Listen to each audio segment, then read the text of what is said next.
Hello, good morning. So meron kasing nagtatanong kung paano daw mag-transfer sa GCash. So simulan natin. So mag-login tayo dito sa Biometrics. Yan, i-scan natin ang fingerprint. So ayan na-open natin. Pupunta ngayon tayo doon sa fund transfer. Yan, meron ditong tatlo, transfer to my account, doon sa bandang taas, transfer to other account, interbank. Dahil tayo magta-transfer sa GCash, interbank tayo. Yan, ito. O, kita naman dito ang mga pangalan ng bangko. Dito, ang GCash ay itong G-Exchange Inc. Yan yung GCash. So, pipindutin nyo yung GCash. So, magsiselect ka ng account. Okay, ito naman.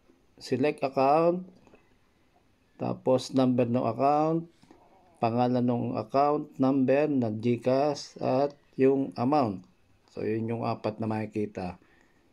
So,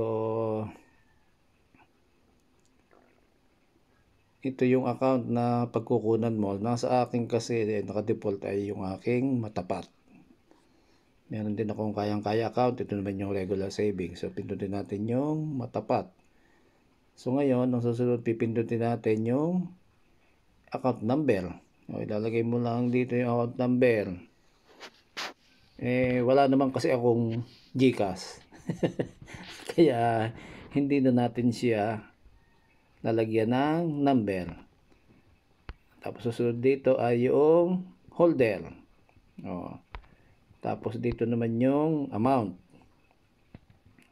Kung magkano amount ang inyong ilalagay. Tapos, pag nalagay nyo na lahat yun, pindutin nyo yung next. So, yun. Dire-diretso na yun. Pwede nang mag-transfer kayo sa GCash. So, na may natutunan, pakipasa sa iba para tayo ay makapagbigay din ng kaalaman. Maraming salamat. Bye-bye.